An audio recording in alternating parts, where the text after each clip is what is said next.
Oh, okay. So, my friend Pedro. Now, I'll normally review a game after I've Let's Played it, but due to the fact that I just sort of blasted through it and I honestly don't feel like replaying the game, uh, which is kind of an indication as to my thoughts on the game in general, I decided to just throw together a review just by ranting about it. It's taken me a couple of attempts, hopefully this one's going to take. Basically, I mean, if you're not aware of it, you're probably seeing the footage here anyway. My friend Pedro is a third-person, side-scrolling, shooty game with zany aesthetics, lots and lots of violence, and an admirable attempt to make a very kinetic, very balletic, I think is the term they try to use, kind of action game in that kind of vein of John Woo The Matrix, where you're just seeing like bullets and blood and guns fucking everywhere, but with the sense of grace and poise and choreography that's intended to kind of sell it as something a bit more artistically engrossing than just straight up carnage. The game has a good crack at this idea, and in the early game, actually, yeah, it succeeds. It's a very entertaining experience. But as it progresses, and especially once you hit the second act and distinctly in the third act, the game shifts over to something much closer to a almost puzzle action platformer, which I don't think a lot of people are going to be signed up for. I definitely wasn't, and I feel that's a warning that's worth putting out in the short review, because it's distinctly something that is probably going to turn some people off if they buy it, like I did, and go, oh, this isn't what I intended for the game to be. So, yeah. If you do find this game on Steam on the cheap, excellent, wonderful, go and grab it. You'll almost certainly be able to get 2-3 hours worth of enjoyment out of it, especially if you're a completionist and you want to try and S-rank some of the levels. But be warned, this game does not stick the landing in a few areas, and the most egregious of those is the actual design and layout of the levels later on.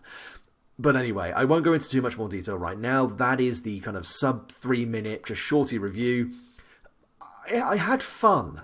It's just that fun gradually became to be drowned out by just increasing layers of frustration and annoyance as the game started to change what it was into something I wasn't interested in. So, yeah, anyway. So, for those who aren't aware, my friend Pedro actually began life as a Newgrounds Flash game, and, it was pretty well received, and Devolver helped the whole project become realised as an actual full-blown PC and handheld console release, which is excellent. I mean, I'd love to see more small creators get the kind of influence and backing required to get their ideas onto, a mainstream market. It's the kind of thing that got Binding of Isaac from, again, a Newgrounds Flash game over to arguably one of the biggest games of like that decade. So, or at least specifically in the PC community. Outside of that, meh. But for a small studio, holy shit, that thing exploded. You have to look at the amount of time I've sunk into it on my Steam library to understand how bad that can be. But yeah, this game really does just struggle to deliver on what it originally promises, and there's a few ways I can go about talking about that, and I guess first and foremost we're going to cover the stuff that annoyed me the least. So the visual style, the writing and the graphics are fine, quite inoffensive for the most part. There's a nice sense of coloration, a nice sense of overall style to a lot of the locations, even if they are intentionally kind of drab to begin with. There's a kind of neon and smoke and smog on the city streets kind of feel to them, which is enjoyable, and you're going to be travelling through them fairly quickly, so nothing ever feels like it's outstaying its welcome. There's a good sense of verticality, a good sense of moving kind of through this obstacle course of enemies that never really seems to impede progress, at least early on. And the music itself is, maybe not as good as some other games I've played. Coming off the back of Dusk, I'm very much my bar has been set extremely high, but again, the music in My Friend Pedro is fine. It doesn't get in the way. I would only perhaps say that some of the things the game does in terms of interface skews when you take damage, which mutes the audio and sort of distorts the visual, your visual kind of graphical readout of the game, I personally don't like, and I don't like the fact that there is no way to toggle that off. But it's there for a reason. It's there to kind of give you that feedback of, you are taking damage, this is going to be reflected in sound and vision. And later on in the game, actually, especially in the midpoint where there's a rather psychedelic dream sequence, the game kind of showcases that it can be very, very, very creative in how it makes the game look and feel. It's just that these moments are like little flashes of brilliance in what becomes a very trudgy quagmire of a late game. When you go from the first area to the second area, so first area is very much city streets, nightclubs, all that kind of stuff. You're kind of standard neon and synthwave fare. You go from that to some abandoned housing projects, which are mostly grey concrete, big vertical drops, and cranes and stuff like that. And it's that for quite a while. And then after that, you go to a big there's a sewer section, which is, again, lots of grey, drab concrete and very long drops. And then you go to the internet, which is its own fucking carnival house of fuckery, which I'll talk about at length later on. But for the most part, I would safely say it's more of the same.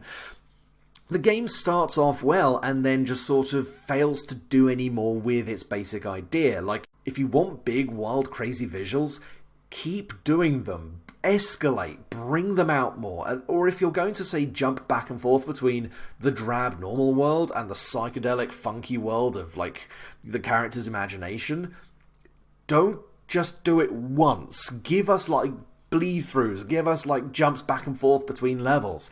Give us that sense that this is punctuation, this is flair. Don't make it be a sort of, and here's some weird stuff. Anyway, moving straight back to the sewer level, it's reminding me of what the game is failing to do, and that's kind of depressing, to be honest. And this is the bit about the game I'm actually complaining about the least. So, yeah, outside of that, I mean, yeah, it's competent. It's competent, but fails to stick with it for long enough to make it actually worth my while. So, the story, and again, this is kind of damning by faint praise, is fine. It's very minimal. Some of the comedy is a bit dated, if I'm going to be completely honest. The internet being a series of tubes, nice. The early noughties want its memes back. Yeah, it's fine. There's some nice little bits, but it feels like the trailers, especially like the official release trailer for My Friend Pedro, looks fucking crazy, and it's very fun to watch. And the writing in the game doesn't really capture any of that. Again, it's sparse, it's minimal, it's not really there to, like, hook you in. But there wasn't that pop. There wasn't that kind of extra little bit of flair to it. We go, ha! It was more a case of, huh, and then move on to try and complete the level. So, I mean, the writing never got in the way. It never felt like it stopped to, like, lay down a shitload of information on me. But at the same time, it wasn't even really it wasn't even seasoning. It was barely a garnish. It was just like, and there's some plot, and there it is. And when you get to the end of the game and the twist comes out, which I can't even fucking be bothered to spoil it for you. You will probably see the spoiler coming when you're playing the game. It's that obvious. When we got there and the twist came, I was like, huh. Yeah, I kind of figured. That's it. A twist should not be the sort of thing you can figure out ambiently while playing the game. The twist should be kind of a, oh, fuck, but anyway. So we talked about the music, we talked about the visuals, and we talked about the plot. It's only taken me about 5 minutes to do that. Time to shit all over the gameplay! Yay! Oh, this is not going to be good. So, full disclosure, I did play this game on hard, and I did play it on keyboard and mouse. Some might argue that playing it on a controller would have been a smarter idea, given that you do have twin-stick controls, which can make dual aiming a lot more fluid and a lot more natural feeling. But I started with keyboard, and by the time I'd finished, my brain had just wired itself into that configuration, so there's not really much I could have done after that point. Anyway, basically, your controls are your standard WASD, except that A and D work fine left and right, but W is actually dodge, which will immediately catch people out when they're trying to play the game for the first time on the keyboard. They press W, expecting to jump, and they just pirouette in mid-air. Well, they just pirouette on the spot. This is your dodge, and your dodge is, you know, it's a dodge. You get iframes. You can just do it in the middle of a firefight and bullets will zip past you. The issue is that the animation is kind of badly aligned, sloppy almost. There's a timer, there's a slight delay, and then there's a slight length to the dodge itself, which never feels like it's properly in sync with the time you hit the key. I frequently found myself hitting the dodge button, and just as I was hitting the dodge button again, I'd get shot by 2 or 3 guys, because everyone fires in bursts. Sorry, I'm going to have to just rant about dodging as a mechanic to begin with, because I'm going to have to unpick this whole fucking thing to begin with. Dodging is very, very important, because you're going to be fighting a lot of people at once. They're all going to be shooting at you from multitudes of angles, and having just dedicated iframes is excellent. It's almost mandatory. A lot of games utilise iframes in order to give the player at least some chance of just negating any damage coming at them. But my friend Pedro just frequently makes dodging a bigger problem than a benefit. Maybe to clarify this, your accuracy when using weapons goes out the fucking window when you dodge. Your cursor will go from a pinprick to a gigantic box where the bullets will just start flying everywhere, which kind of breaks up the ability for you to progress if you just have to stop, position yourself in the right place, and hammer the W key while firing in order to actually clear out a room. It's not that fluid, balletic sense of progression that the game had touted. It's going to the middle of a room and just stand there like a bullet dispenser until everything around you has stopped trying to murder you. I try, and I frequently do try, to dodge my way around bullets, roll, use cover, but none of it works as well or helps my combo rack up faster than just straight up standing in the middle of the room and blasting motherfuckers. In earlier levels, you have got more room to maneuver. You can, dodge around some shots because they're not using fully automatic weapons yet, and yeah, you can actually use the dodge mechanic where you need to, but very frequently your movement is actually more important to get around enemies and make the combo nice and long and juicy. Later enemies especially, use burst fire, they will come from all directions, and they're a lot fucking tougher, so you can't simply dodge around them and try and go for a cheeky headshot. You've got to just stick your ground down and start blasting them as hard as possible with as big a gun as you possibly can. And that's just not fun. That's not what I signed up for. Sorry, I really didn't want this review to turn into a rant, but I'm fucking 10 minutes in now. God damn. So yeah, I mean, and this is just the dodge mechanic. This is just the dodge mechanic I'm talking about here. I haven't really got to anything else yet. It's not tight enough to feel like something you can reliably tap to dodge across a wall of bullets. And it's long enough that you'll constantly keep tripping over your own toes, and it keeps on affecting negatively your ability to fight back. It's not a way in which you can kind of manage the pace of combat so much as it is kind of a balance of, do I want to be effective in shooting people at this moment, or do I want to be effective at dodging at this moment? Anyway, so apart from the W key, let's talk about the rest of the shit on this keyboard.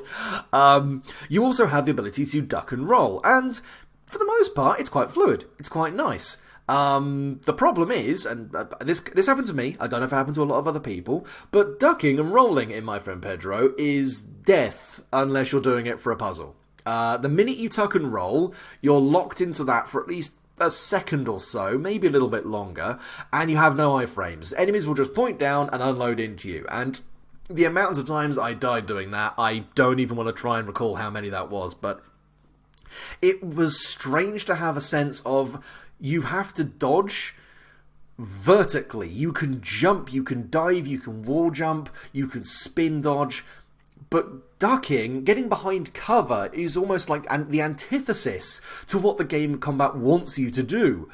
So why punish me for that? Why make it so bad for me to try and get below an enemy's line of fire or try and utilize cover if it's only going to make it worse for me? Just give me a slide. Give me something that allows me to continue moving. Don't make it this horrible, blocky, kludgy sense of movement. And, speaking of cover action, speaking of getting down, the game also likes to throw obstacles in your way. Now, occasionally the game will go, okay, here's a table, flip it over, use it as cover. If you need to flip a table over to use it as cover, you have already fucked up in the game, because you should be diving, jumping, dodging, getting combos. The game is throwing these things in here without kind of understanding that you're not supposed to be using them. It's not good to give a player something they shouldn't use. One would think this is fairly self-evident, but you wouldn't want to give someone something that slows down and inhibits their ability to do the game well. And that's just the stuff that can actually be somewhat beneficial to the player. Let's talk about the crates. Let's talk about the fact that the game likes to throw crates in your path purely to slow you down. And I mean purely to slow you down. Like, speedrunners will have to memorise precisely where those fucking things are, because not only do they stop you going forward, but to destroy them, they come apart in quarters. So you've got to shoot out all 4 quarters in order to get by them. If you leave that little bottom right-hand quadrant still intact, you will jump at it and go and stop, which will fuck up your combo again. And why? Why is that in there? I remember several times just thinking to myself, what does this give me apart from something to shoot at in order to keep the combo going? It's not a challenge, it's just an obstacle. But, oh god. I suppose I can at least talk about some of the other stuff around the environments as well. Like, the game does give you a lot of toys to play with when you are trying to navigate the environment via the controls. See, I tied it back into what I was talking about before. Ah, see, smart man. Like zip lines, rope ladders, well, not really rope ladders, but just, ropes, skateboards. There are things that allow you to get this lovely sense of dynamic movement, and when you are sliding down a zip line, hanging from your knees, shooting 2 guys with Uzis, you feel like a fucking boss. It's just that these things either come up so infrequently that they're never really that enjoyable to really get through. You never see... I mean, whenever I saw a zipline, I was like, oh, sweet, I'm going to get to do some cool shit. But it never happened enough later on to really feel worthwhile. In fact, I think in, like, the 3rd act, there's, like, 1, maybe 2... and they're, like, very short, and they're only really designed to do one specific thing. They don't feel like a treat. They feel like a kind of perfunctory, okay, put one in there. It's not all doom and gloom, though. Like, the game does have some really nice things that you can do with these things. Like, for example, the skateboards, as well as stuff like knives, frying pans, and chunks of other people you've blown up. You can kick them at enemies. In the trailers, this looked very flexible, very natural. In practice, on the keyboards, this is the F key. Now, I'd just like to point out again, if I'm moving A and D, I've probably got my ring finger on the A key and my index finger on the D key. I've got to move everything off to hit the F key. I could rebind it, but I'm going with the default layout here. If I hit the F key, I can no longer hit D unless I'm also skipping all my fingers across. This just doesn't feel right. It doesn't feel organic. And you better be doing this in slow-mo, by the way, otherwise you're never gonna do these. Like, apart from some very specific set pieces where the game goes, here is a guy facing away from you, here is the object to kick, do the thing, I very rarely, like almost always by accident, actually use the kicking mechanics to kill people. Like, it never felt like an actual viable part of my arsenal. It felt like something where if I'm like knee deep in jibs, I'll spam the F key and see if I can punt something at someone. But apart from that, nah, it didn't really help. In fact, actually, speaking of jibs, and I know this is going to become more of a looping roundabout diatribe, when you're killing enemies, and often, especially in later game, you will start to face mobs of enemies all coming at you one at a time, or coming in like big waves, enemies keep blocking damage even when they're dead. Even when they're jibbed. Now, I can kind of understand why. You don't want to make it so you can just start zippering your way through clouds of enemies. But when I'm trying to use, say, for example, explosives to clear out a mob of enemies, and I maybe miss 1 or 2 at the back of the group, I can't fire through that explosion because there are big lumps of people flying through it that I can't see that are blocking the bullets. So I kind of have to break from the flow of gameplay for a moment, let the dust settle, then start attacking them again. Again, it's these little things that break the fluidity of combat, and I don't understand why people enjoyed it. I don't understand why it went through QA testing and people went, yeah, that's fine. Anyway, oh god. This is getting very ranty, I'm so sorry. But yes, so yeah, we talked about dodging, we talked about rolling, we talked about a lot of the environment. I suppose I should talk about the frying pans. There are little bits as well where ricochet mechanics are also quite nice. There are hanging like metal plates, and there are frying pans you can use where you basically knock them up into the air, shoot them, and they become like a homing hit scan weapon where you just bounce bullets off that thing and into people, which is cool. I can kind of dig that. It's fun. It doesn't really give you much outside of that, though, unless you want to start going out of your way, juggling those things across the level in order to use them more and more. They do give you a better multiplier on your weapon score, but at the same time, it's a lot of effort, and unless you're incredibly good at punting them around, you're really just going to slow yourselves down. So we've done left, right, up, down. We've done the kick. Let's talk about reloading. Now, the game does have reloading. I argue it probably wasn't the best idea. Not necessarily because reloading's a bad thing. I mean, a lot of games, it makes sense. And in My Friend Pedro, it definitely does work. It's forcing you to manage your resources. But in a game as frenetic as this, the fact that there is no pocket reloading, and by pocket reloading I mean that when you unequip a weapon, it's still empty if you haven't reloaded it. That can really fuck you if you're halfway through a level, switch to a weapon you thought you had, like, loaded, and it turns out, click, oh no, hang on a second, reload. And that's just extremely frustrating for someone who's trying to get the flow going and wants to be able to just reliably go flick to this weapon, flick to that weapon, flick to this weapon, to kind of get around the limited magazine sizes and end up just stumbling into a self-imposed blockade. What's even worse is that if you actually do run out of ammunition for a weapon, you don't auto-switch.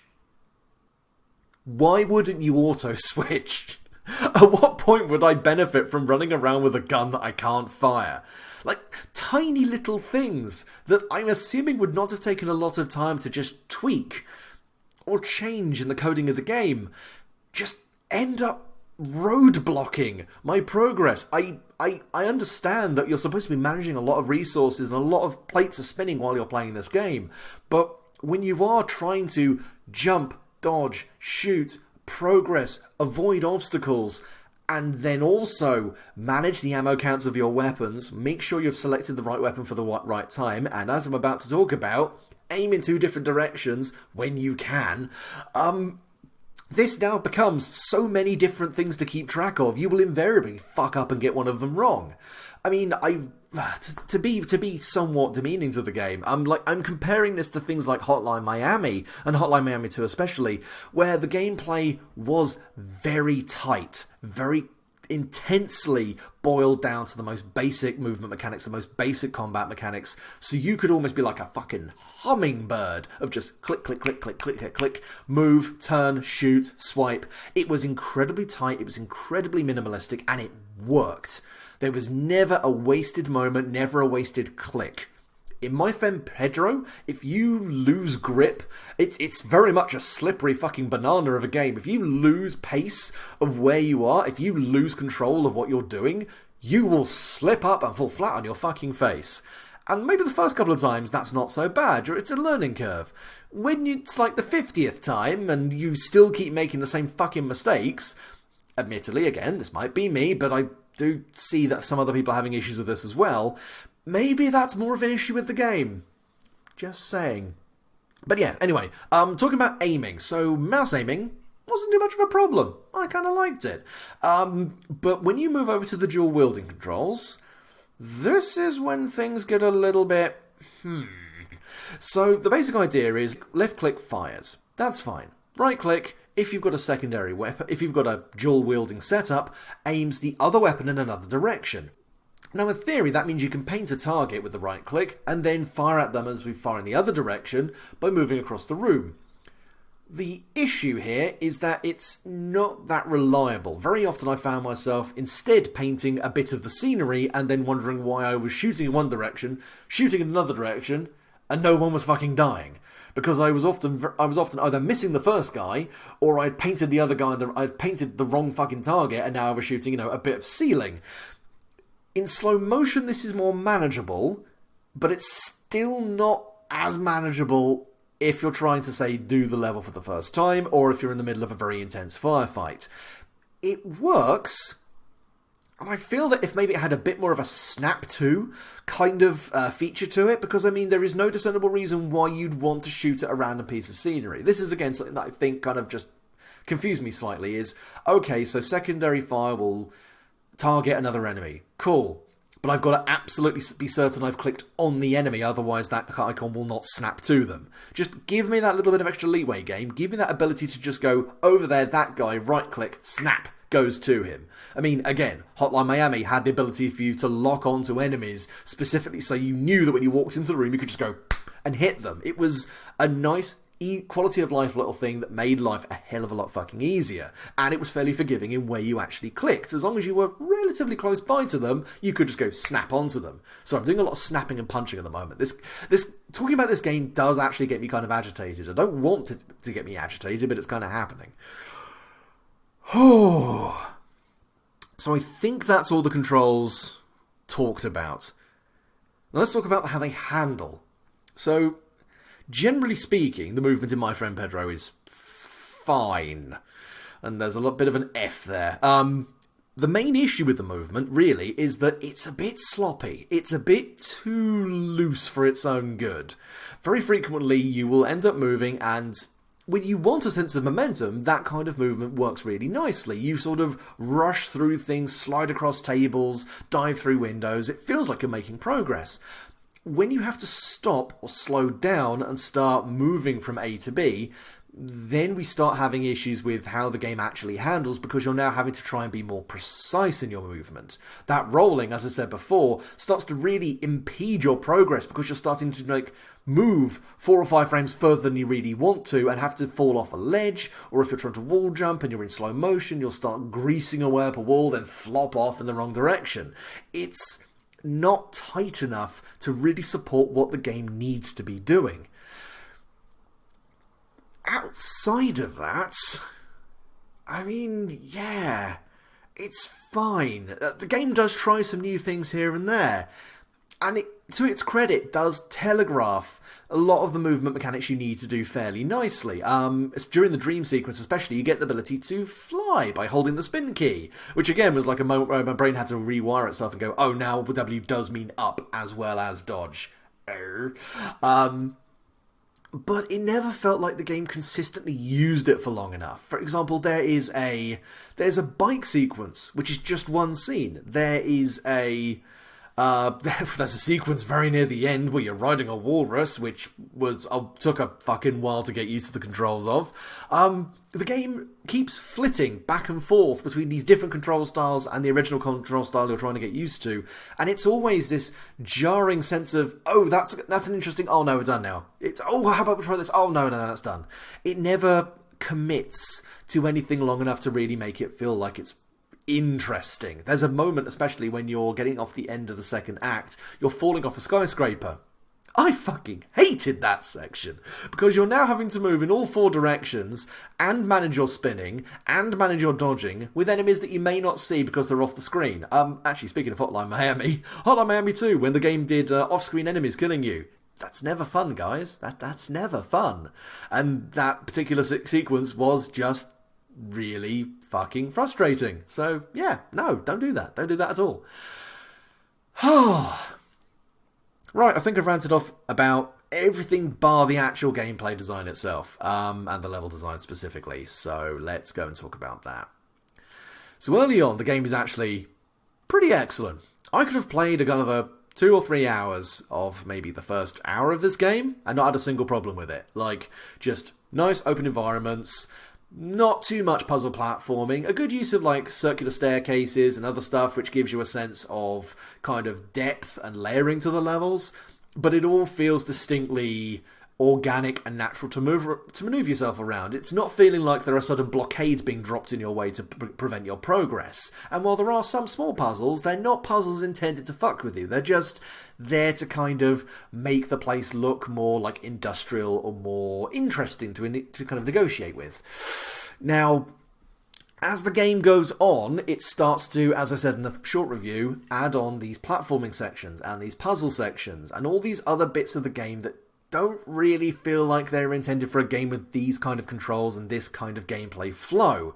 And it's most notable when you get to the sewer section. The whole high-rise section, the abandoned projects thing, I actually say, yeah, pretty good. In fact, that was probably the best use of those puzzles possible, because it made sense for the aesthetic of that area to have like lots of weight puzzles and lots of swinging crane hooks and all that kind of stuff. That was kind of cool and interesting. When you get to the sewer section, now you're having to deal with switches, rotating platforms, lots of grates that people can shoot you through, but you can't shoot through that. You can't move through them. It suddenly becomes this obstacle course specifically designed to prevent you from moving faster and faster through the level. And I just wasn't ready for that. I wasn't interested in playing that kind of game, and yet that was what was presented for me. And I struggled through it. I muddled through it, and there were still moments of brilliance and enjoyment when I was having a lot of fun with the game. They just weren't consistent enough for me to justify all the money I'd put down and all the emotional investment I'd put in wanting to play the game. And when you move from the sewer section to the final section, which is the internet, it just fucking goddamn, why? It's like someone looked at like, oh god, what are we going to put in the fourth act? And someone went, instant death traps, laser wires, loads of turret guns. Just make it the world's most evil, unpleasant obstacle course for the player to get through. And no one gave that fucker a right hook. I don't know why this exists. It's obnoxious. Precision platforming works if the controls are tight, but the controls are not tight enough. This level does not feel like it's intended to be in this game. Like, if this was something if it feels like I want to be the guy, it feels like that level of, oh for fuck's sake, how pixel perfect do I have to get this shit? Which just doesn't suit anything you've experienced up until that point. Oh, I'm at half an hour. I need to wrap this up because this is getting far too long for a game that only took me about 4 hours to play through. Outside of the design of the levels, which do, as I said, just slowly deteriorate into dumber and dumber layouts and more frustrating designs, it's competent, but really does start to rely on bad ideas the more and more you go through. The enemies start to become more bullet spongy, their attacks become harder to dodge, which it compounds the issues you have with the dodge mechanics, as you can no longer rely on your pistols, which earlier on have got decent damage. You can, reliably headshot someone with maybe 2 shots.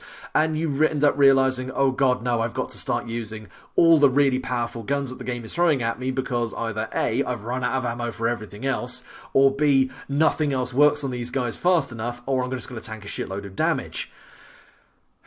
What was I going to say? I mean, the game is good at telegraphing a lot of the leveled kind of design choices it makes. Like, it teaches you how to use switches, it teaches you how to wall jump, it teaches you X, Y, and Z. But a lot of those things end up becoming problems later on down the line. They don't end up becoming benefits. They don't become challenging as much as they just become an impediment to my enjoyment of the game. But anyway, we're at half an hour. I just need to stop talking. Holy shit.